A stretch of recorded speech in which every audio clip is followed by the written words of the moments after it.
Hey everyone, I'm Jason Sterling, owner of Rocktown Media. So today we will be going over a still pose for volleyball, and we'll be going over a couple variations of an action shot for volleyball.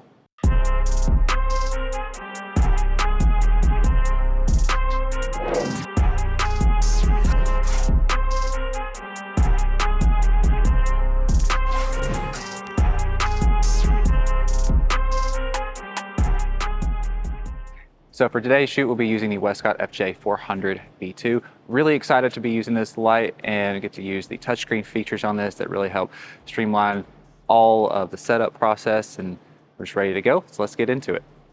We're at Elmwood High School today. We have Faith here. She is our volleyball athlete. We're going to be going through just a few typical volleyball poses that I go through on any given media day. The first pose that we're going to do is a very popular pose that I've been doing the past couple years. She's going to have the net draped around her. We're going to have a couple people hold the net probably about 7-8 feet away from her, and we're going to get a low angle shot kind of shooting up, but we're going to use the net kind of as a leading line up to her.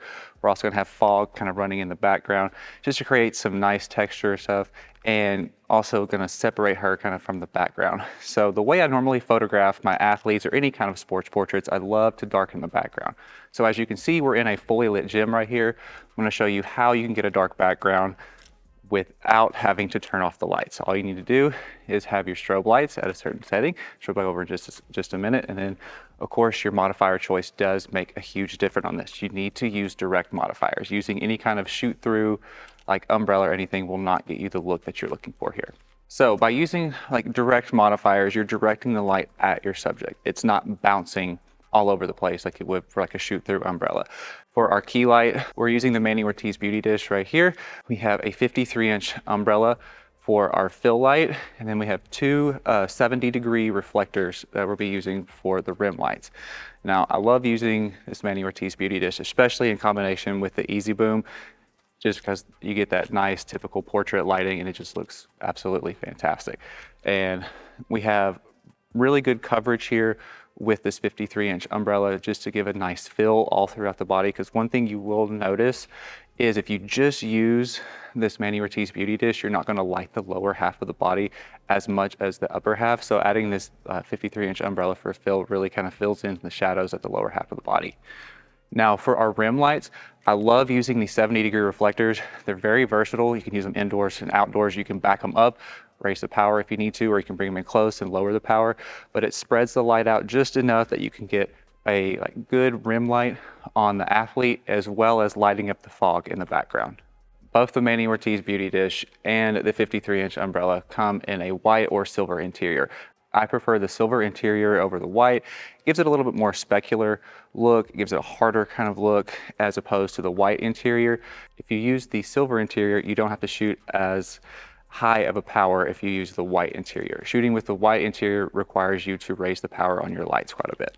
All right, so the way that I like to light a scene, I will always take a shot of wherever I'm at without the lights on, or I just turn the trigger off on my camera. So I want to make sure that I'm cutting out almost all of the ambient lighting. So we'll go ahead and do that now. I'm going to turn off the trigger,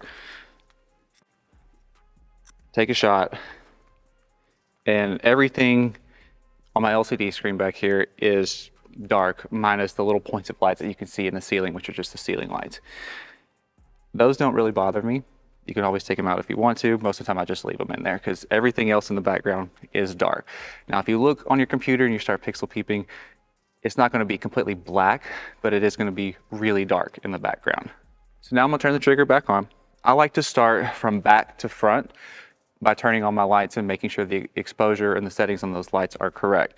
So I'm going to put group A, which is my key light, and group B in sleep mode.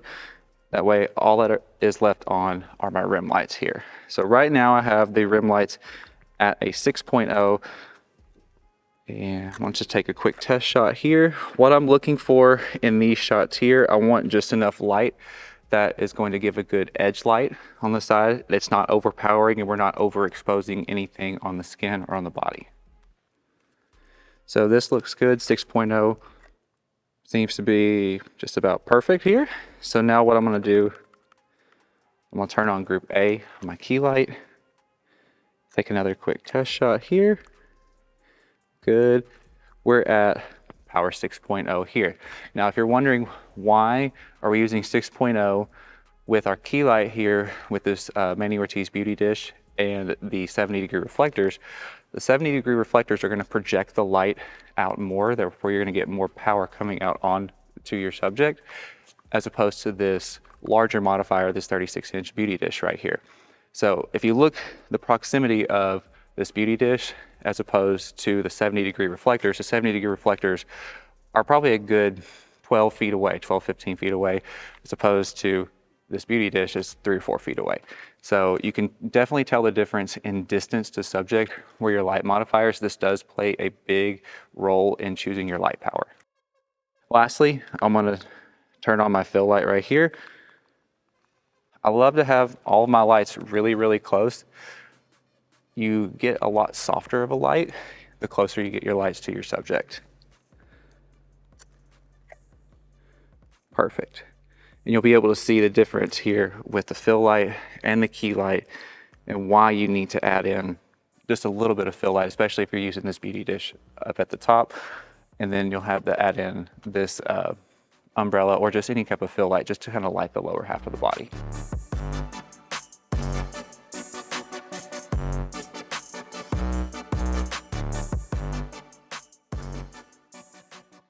So for this shot, I used 2 different props. We have the spare net right here, which our athlete is holding, and then I added in a ball just so she could prop her foot up on for the pose.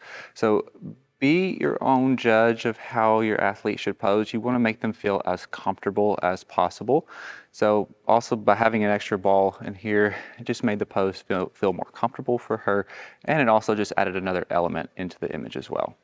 For this shot in particular, I always like to get kind of low for this, just to get a nice perspective here of having the net kind of draped down and then shooting back up through the net, and then having the net as like a leading line up to the athlete here. To me, it always works best kind of as like more of a serious pose for this, but you can always have them smile or be serious and just take a couple shots. So we're gonna start right here. Camera's kind of close to the floor here. I'm gonna tell her to have a serious look.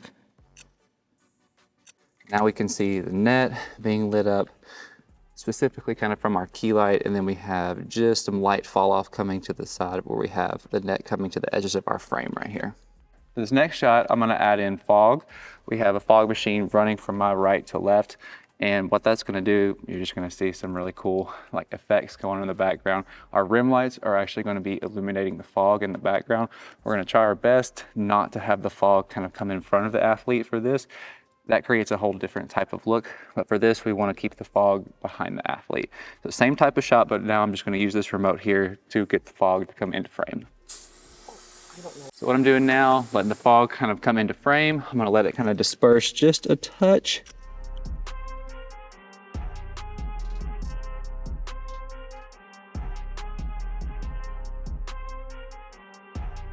For this shot, well, we're going to have our athlete dive or pass the ball. We're gonna have someone pass her a ball. She's gonna reach out, step forward, and she's gonna hit the ball. So what I want to do for this one, I wanna catch the ball either just before it gets to her hands or just after she hits it, just so we know that there's actually movement in the shot and the ball's just not resting on her hands. So for this, I like to back up a little ways for this and zoom in just to get kind of a different perspective on it. It doesn't have to be super wide for this, like a super wide angle for this. So this is just my personal preference. There's no reason saying you can't go in closer, shoot a wide angle for this. This is just the kind of style that I like for this particular image. So we have 2 lights set up here. We have the Westcott 53-inch umbrella, silver interior, and our 70-degree reflector back there for our rim light. So if you're asking why are we using the 53-inch umbrella, using this larger modifier gives us a little bit more room for error with the athlete moving around. So having a larger modifier is beneficial in this regard. So we will be using high-speed sync for this since we'll have quite a bit of movement going on, be at 1/1600th of a second, f8, and then ISO 500. So the positioning of our lights is going to be perpendicular to where I place myself to take the shot, meaning we'll have our 53-inch umbrella right here directly in front of our athlete and the 70-degree reflector directly behind our athlete. So if you notice the distance, I have the 70-degree reflector probably about twice as far away as I have the 53-inch umbrella or our key light. So I like to keep the key light as close as possible and just out of frame to get just a little bit softer light. And then of course I have the 70-degree reflector just out of frame enough so I don't have to worry about the positioning and getting it in the frame. But also want to make sure the positioning of it doesn't light up the surroundings as well. So when you build this shot, still work from back to front, turn your trigger off, make sure you're getting like a dark ambient lighting in your scene, and then we'll add in the rim light, and then we'll add in the key light.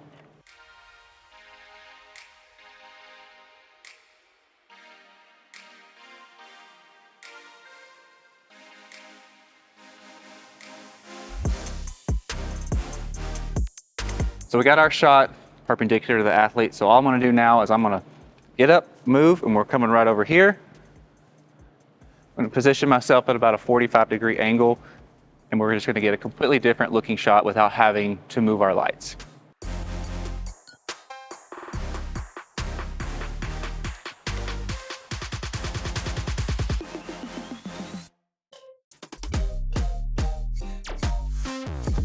We got our 2 shots of our athlete.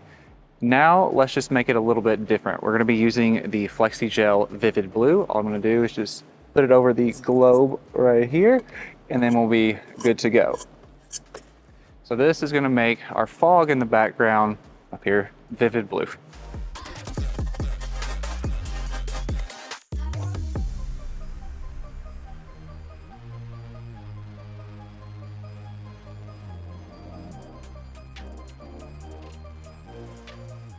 So we got a really cool perspective shot with the net draped over our athlete's shoulders, our foot on the ball. We use 4 lights for this. Now you don't necessarily have to use 4 lights. You can definitely get away with using 3 lights and not use a fill light. We just gotta be more aware of where your key light is hitting the athlete and try to light the body as evenly as possible. Now for our action shot, we only use 2 lights. Now I will say using 2 lights is important because you want to have a key light and that rim light to separate your athlete or your subject from the background. So we kept it simple with the action shot, but we did use high-speed sync. So we got to be able to enable high-speed sync on our camera, and the FJ400 V2 is fantastic for using high-speed sync. Now all I did for these 2 variations of the same action shot was just move from one place to the other, but just by moving my feet, and you got a completely different look. And then we added in the fog and then added in the blue gel. So in a very short amount of time, you can get several different looks. Let us know in the comments which shot you liked best, and thank you so much for watching.